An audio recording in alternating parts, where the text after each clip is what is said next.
Magandang araw mga katare. For today's video, magluluto tayo ng ginisang repolyo red miswa. Fish pritong misda with repolyong miswa. Our dinner for today.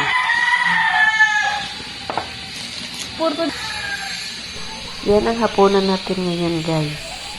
Ang ginisang repolyo na may miswa at saka pritong isda. Anyari sa'yo, Ter? Palingalinga ka. Di ka mapakali, Ter. Parang ngayon lang ata nalaman na pwede palang ulamin yung ginisang repolyo na may miswa.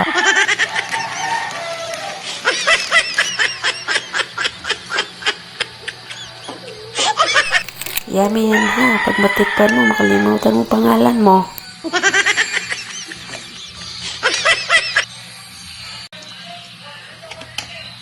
Ito yung toto.